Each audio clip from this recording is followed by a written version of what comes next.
Antes de empezar esta enseñanza me gustaría hacer mías las palabras de Fraile Juan de la Cruz que dicen: si he malentendido o si me he equivocado en algún punto, tanto si lo deduje de las Escrituras como si no, no es mi intención desviar el significado verdadero de la Sagrada Escritura o de la doctrina de nuestra Santa Madre la Iglesia Católica. Si hubiera algún error, me someto completamente a la Iglesia, incluso a cualquiera que sea más competente que yo en este tema. En el nombre del Padre, del Hijo y del Espíritu Santo. Amén. Oh Jesús mío, ilumíname.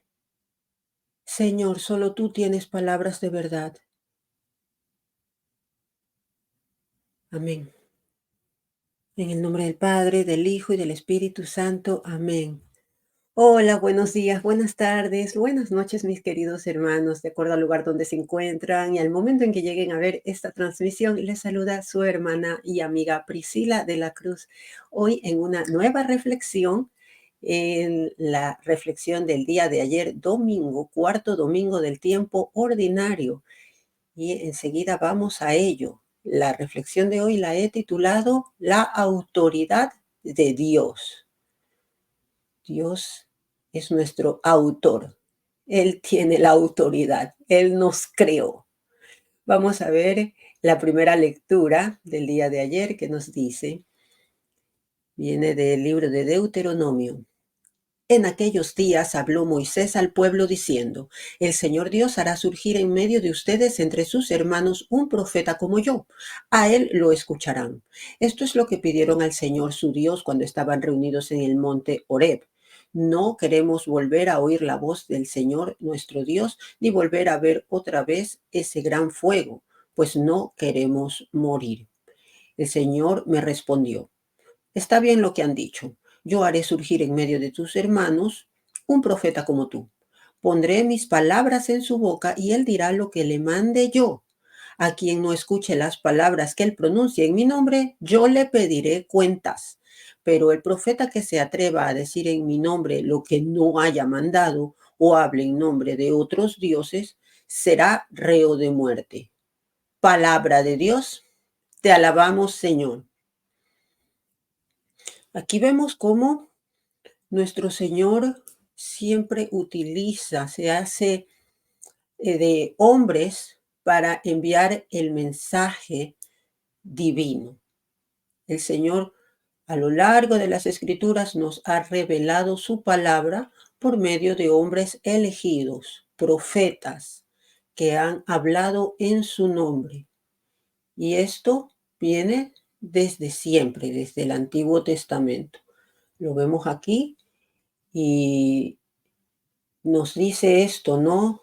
Yo haré surgir en medio de ustedes un profeta como tú y pondré mis palabras en mi boca y dirá lo que le mande yo. De modo que a un profeta se le escucha, pues se entiende que lo que está hablando es palabra de Dios, no sus propias palabras. Esta profecía, allá por el Deuteronomio, se cumple en Jesús, en el Evangelio, donde nos enseña con autoridad. El Señor Jesús fue el enviado máximo de Dios, el Hijo de Dios, que vino a hacer cumplir las leyes. No vino a derogar nada, Dios no cambia. Él vino a hacerlas cumplir, a hacerlas como que lleven a su plenitud. Así que vemos cómo el Señor expulsa a un espíritu inmundo. Eso lo vamos a ver en el Evangelio.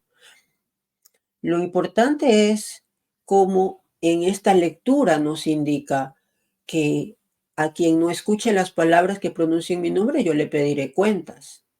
Muy similar a lo que nos dice luego nuestro Señor Jesús más adelante, siglos más adelante, cuando Él dice: a quienes ustedes escuchen, a mí me escuchan. Es decir, el Señor delega su autoridad en sus apóstoles.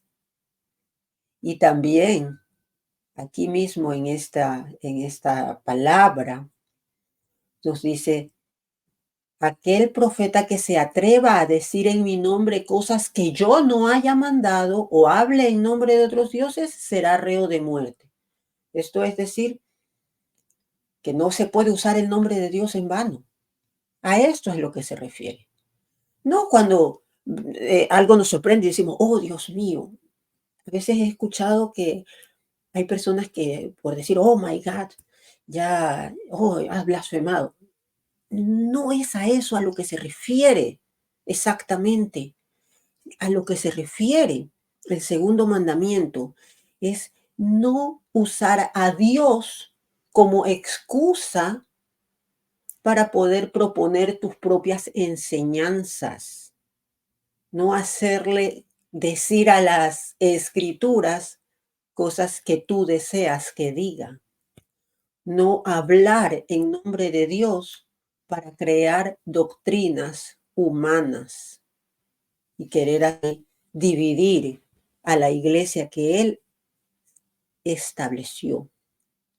De modo que el que hable en mi nombre, como dice aquí, cosas que yo no haya mandado, será reo de muerte.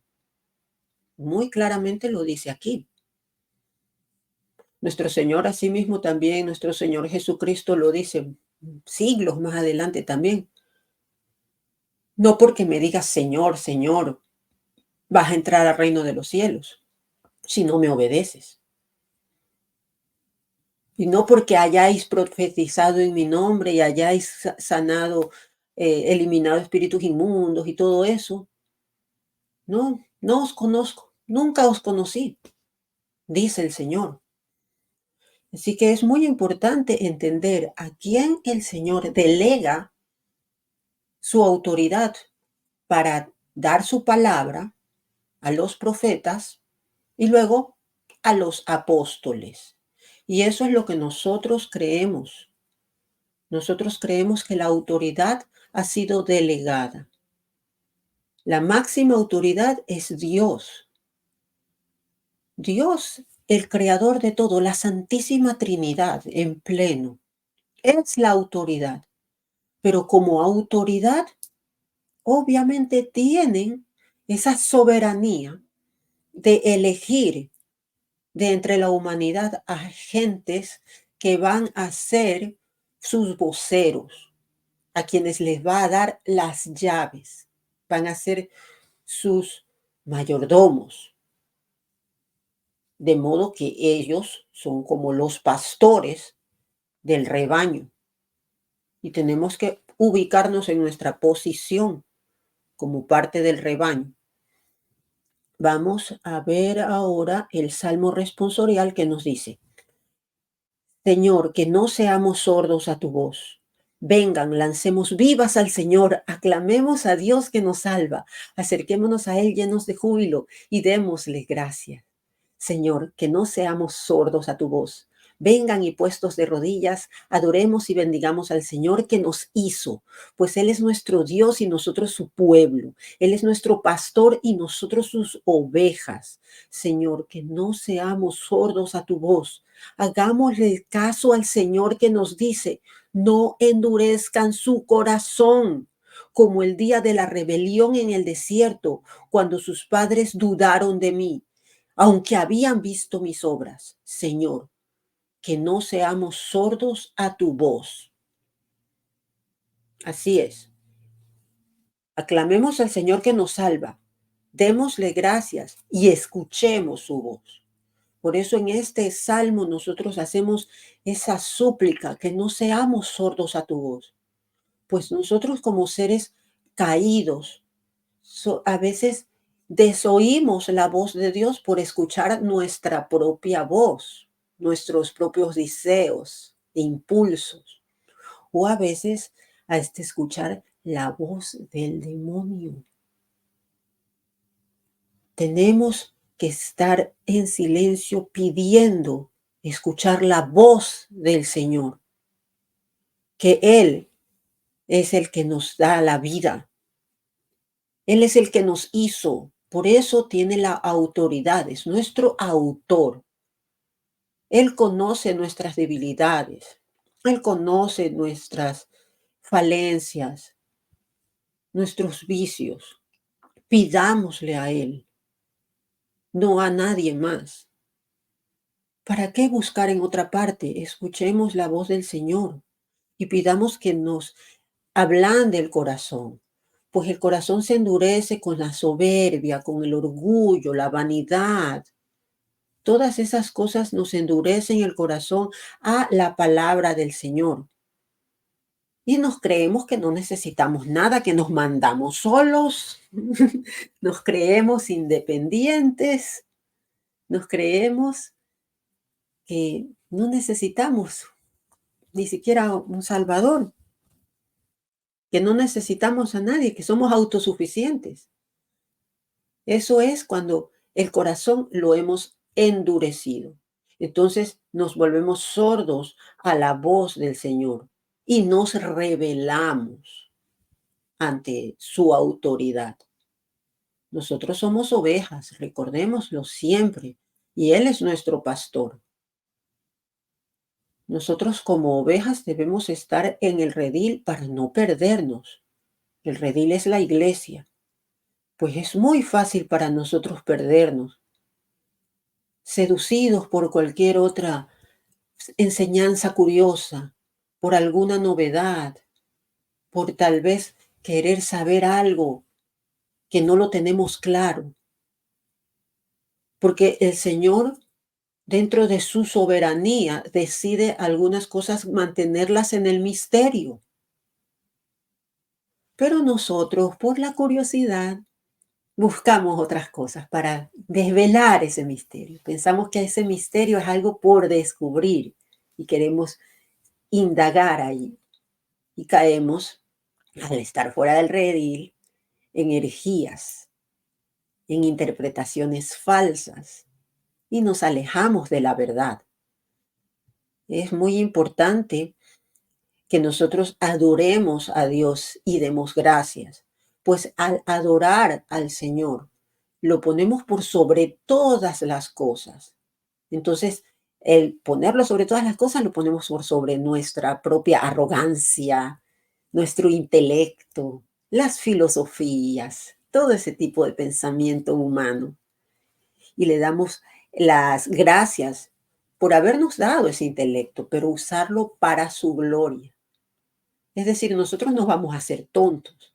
Él nos ha dado la capacidad de razonar, pero de razonar la fe. Nosotros los católicos tenemos una fe razonada. No es una fe ciega, es razonada. Y al utilizar las herramientas del intelecto que el mismo Dios nos ha dado, llegamos a la conclusión de que Él existe, de que Él es nuestro soberano, y de que gracias a Él y a las normas que nos ha dado, nosotros vamos a estar en el camino correcto para llegar a la santidad, que es lo que Él espera, que todos lleguemos a la santidad. Él espera que todos lleguemos al cielo. Y para eso hay que prestar atención a la guía divina de Dios, la guía divina que nos lleva hasta ese camino. Por nuestra propia cuenta no tenemos brújula. Por nuestra propia cuenta caemos en error. Es muy sencillo. Así que sintamos a este salmo como un llamado a la apertura y la receptividad espiritual de nuestro corazón, que esté receptivo a la palabra del Señor. Vamos ahora a la segunda lectura, que viene de San Pablo en su carta a los Corintios, que nos dice: Hermanos, yo quisiera que ustedes vivieran sin preocupaciones. El hombre soltero se preocupa de las cosas del Señor y de cómo agradarle. En cambio, el hombre casado se preocupa de las cosas de esta vida y cómo agradarle a su esposa, y por eso tiene dividido el corazón. En la misma forma, la mujer que ya no tiene marido y la soltera se preocupan de las cosas del Señor y se pueden dedicar en él en cuerpo y alma. Por el contrario, la mujer casada se preocupa de las cosas de esta vida y de cómo agradarle a su esposo. Les digo esto para bien de ustedes. Se los digo no para ponerles una trampa, sino para que puedan vivir constantemente y sin distracciones en presencia del Señor, tal como conviene. Palabra de Dios. Te alabamos, Señor. Aquí Pablo nos habla de cómo nosotros dividimos nuestro corazón cuando estamos en pareja. Es algo natural que busquemos agradar a nuestro esposo, preocuparnos por él, por nuestros hijos. En cambio, las personas que se consagran a Dios no tienen esas preocupaciones. Ellos se preocupan por su comunidad. Pero esto no quiere decir que nosotros como personas laicas que estamos en el matrimonio o que vivimos con esa vocación de ser madres y de tener un esposo, también es una vocación. Eso no significa que no tengamos a nuestro Señor. La diferencia es que las personas que han sido consagradas, la palabra consagración significa separadas para. Ellos han sido las religiosas y nuestros sacerdotes han sido separados para dedicar su vida en cuerpo y alma a las cosas del Señor. Y nosotros tenemos nuestras iglesias domésticas, no significa que no, las tenemos. Entonces, también tenemos nuestra dedicación al Señor, pero también dedicarnos a nuestros hijos, a sus necesidades, a nuestros maridos, las que somos mujeres casadas. Cuando estamos solteras no tenemos esas preocupaciones, y es lo que nos dice Pablo. Pablo decía que es mejor que se queden así como yo, pues él era soltero. Y eso es lo que la iglesia lo ha tomado como el celibato, una disciplina que hace que los sacerdotes y las religiosas hagan votos de castidad perpetua, de modo que se dediquen totalmente al Señor. Y no es obligación, porque los diáconos, por ejemplo, ellos pueden estar casados. Es una disciplina de la iglesia. Y en todo caso, la idea central es que independientemente del estado de vida de nuestra vocación, debemos vivir constantemente en la presencia de Dios, casados o solteros, laicos y clérigos, todos en constante presencia del Señor. La diferencia es que nosotros como laicos vamos a dividir un poco nuestro tiempo, en cambio los clérigos van a poder estar en cuerpo y alma dedicados al Señor. Vamos a ver ahora el Evangelio. Aleluya, aleluya. El pueblo que caminaba en tinieblas vio una gran luz. Sobre los que vivían en tierra de sombras, la luz resplandeció. Aleluya. El Evangelio según San Marcos nos dice, en aquel tiempo se hallaba Jesús a Cafarnaúm. El sábado siguiente fue a la sinagoga y se puso a enseñar. Los oyentes quedaron asombrados de sus palabras, pues enseñaba como quien tiene autoridad y no como los escribas.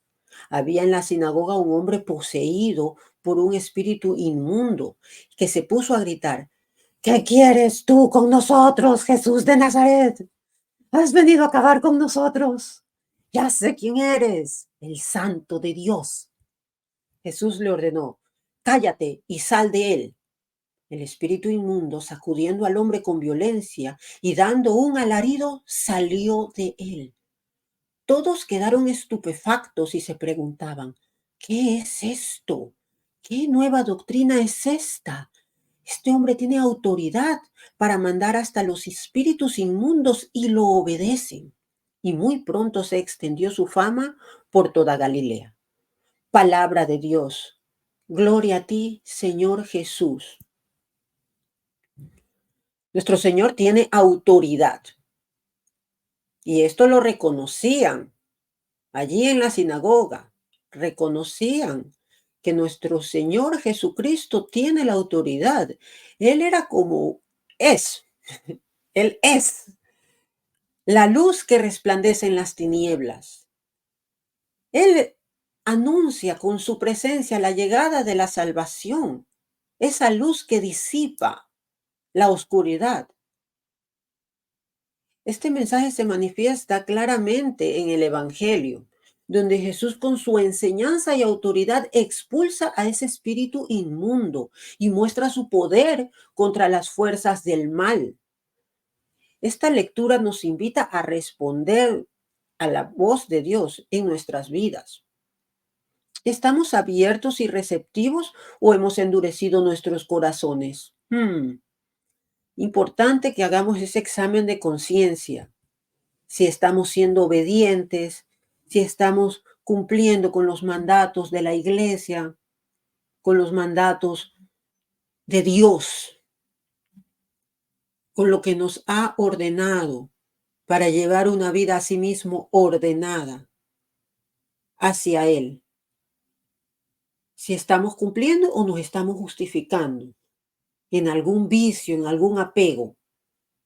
Reconocemos la autoridad que tiene nuestro Señor en nuestras vidas para permitir que su luz nos guíe. Es muy importante eso. Nuestro Señor es la luz que nos guía y ha dejado instituida una iglesia que es un faro visible para que no caigamos en el error. De modo que donde está la iglesia está la luz de Cristo. Vemos cómo nuestro Señor se extendió su fama rápidamente con estas expulsiones de demonios, con estas cosas que eran algo extraordinario, que se reconocía. Algo extraordinario había en él. Y asimismo, hasta la actualidad, no ha habido una persona tan sabia como nuestro Señor Jesucristo. Y eso lo reconocemos. Y obvio, porque es el Verbo de Dios. A través de Él todas las cosas fueron creadas. Es nuestro Señor, que vino a entregarse por nosotros. Vino a enseñarnos. Pues aquí vemos como un maestro en la sinagoga, a enseñarnos. Y también no solo a enseñarnos, sino a quitar el pecado del mundo. Y a curarnos de la enfermedad o digamos, de las heridas que nos causó el pecado. Pues nosotros cuando pecamos nos herimos en el alma. Él vino por nosotros los enfermos, los pecadores. Así que esta lectura, todas estas lecturas nos inviten y nos motiven a buscar la guía del Señor, a entender su soberanía y someternos a ella con humildad, doblar rodillas ante nuestro Señor, obedecer su voz con los corazones abiertos, humildes y predispuestos a que seamos transformados para poder ser dignos de alcanzar las promesas de nuestro Señor Jesucristo. Bien, con esto la he hecho cortita la reflexión de hoy. No me quise extender porque he estado muy ocupadita. Así que hice una versión cortita y no me voy a despedir sin antes invitarles, como siempre, a que visiten la página defiendetufe.com, en donde me pueden encontrar como Priscila de la Cruz, y allí encontrar todos los libros devocionales que he hecho. Entre ellos está mi libro Testimonio Enseñanza, cómo me convertí en soldado de Cristo, así como también tengo un bonito devocional para la época de Cuaresma, en una meditación sobre las estaciones de la cruz, de la pasión de Cristo. Así que les recomiendo que visiten defiendetufe.com, así como también la Escuela de Apologética DASAM. En esa misma dirección web la pueden encontrar. Les dejo con los detalles y me despido hasta una próxima oportunidad. Para mantenerte firme en nuestra hermosa fe católica es esencial comprenderla profundamente. Por ello, te invito a explorar www.defiendetufe.com, Escuela de Apologética DASAM, donde podrás adquirir un conocimiento sólido de la doctrina católica a través de expertos en la materia. Esta plataforma cuenta con la aprobación de obispos de la Iglesia y te brinda la oportunidad de estudiar desde la comodidad de tu hogar, a tu propio ritmo. Y si estás en Latinoamérica, puedes aplicar para una beca. Visita www.defiendetufe.com.